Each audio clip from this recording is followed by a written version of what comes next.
সন্মানীয় মুখ্যমন্ত্ৰী মহোদয় মুখ্যমন্ত্ৰী উৎকৰ্ষ যোজনাৰ অধীনত 254টা কৃষক উৎপাদক সংস্থালৈ সাহায্য আগবঢ়াইছিল, আৰ্থিক সাহায্য আগবঢ়াইছিল। আৰু আমি আপোনালোকক কৃষক ৰাইজক জনাবলৈ পাই সুখী হৈছোঁ যে নলবাৰী জিলাৰ কৈঠালকুছিস্থিত নৱদ্বীপা জৈৱিক কৃষক উৎপাদক সংস্থাই এই আঁচনিৰ অধীনত 12 লাখ টকাৰ এক পুঁজি লাভ কৰে। আৰু আজি সেই পুঁজি যাতে উপযুক্ত সময়ত সঠিক ব্যৱহাৰেৰে কাৰ্যত পৰিণত হয়, সেইকাৰণে আজি সেই পুঁজিৰ আধাৰত ইয়াত এটা ষ্ট'ৰেজ ৱেৰ হাউচ বনাবৰ কাৰণে শিলান্যাস অনুষ্ঠান আয়োজিত কৰা হৈছে। এই কৃষক উৎপাদক সংস্থাত 950 কৃষক জড়িত হৈ আছে।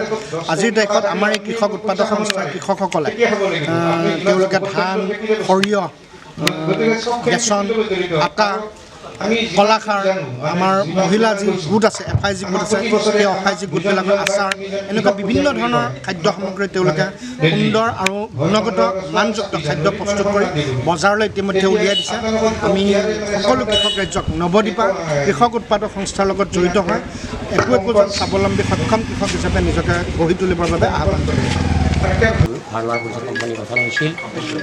আমাৰ এটাই উদ্দেশ্য আছিল যে এই নগৰীয়া ফাৰ্মাচীৰ দ্বাৰাই ইয়াত যিখিনি আমাৰ মধুপুৰ ব্লকৰ আণ্ডাৰত যিখিনি কৃষক আছে, এই কৃষকখনৰ আমি কৃষকবিলাকৰ আমি যিখিনি কৃষি বস্তু প্ৰডাকশ্যন হয়, এইখিনিক আমি কেনেকৈ প্ৰধানমন্ত্ৰী নৰেন্দ্ৰ মোদীৰ কৃষি ডাবল ইনকাম কেনেকৈ হ'ব পাৰে, এই প্ৰচেষ্টালৈ আমি এই নগৰীয়াটো আমি আৰম্ভ কৰিছিলোঁ। যিয়ে নহওক আজি মোটামুটি 4 বছৰ হ'ল। এই 4 বছৰ আমাৰ নগৰীয়াই বিশেষভাৱে আগবাঢ়ি গৈছে। আৰু সুদূৰ ভৱিষ্যত আমি যাতে এই নগৰীয়াই আমি কেনেকৈ আমি এই অঞ্চলৰ কৃষকবিলাকক আগুৱাই নিব পাৰোঁ আৰু তেখেত কৃষকৰ লগতে যাতে এই নগৰীয়া ভৱিষ্যত উন্নত হয়, তাৰে আমি আশা ৰাখিছোঁ। কোন উপস্থিত হৈছে? আজি আমাৰ ইয়াত ডক্টৰ উমেশ চক্ৰৱৰ্তী, লগতে নিৰঞ্জন বৰ্মন ডাঙৰীয়া, আমাৰ ভাৰতীয় কিষাণ সংঘৰ উত্তৰ অঞ্চলৰ সাংগঠনিক সম্পাদক কৃষ্ণকান্ত বৰা ডাঙৰীয়া, আমাৰ যোৰহাট এগ্ৰিকালচাৰ ইউনিভাৰ্চিটিৰ সপ্তম বিষয়া ভৰতী ডাঙৰীয়া, এনেকৈ বিশিষ্ট উপস্থিত আছিল।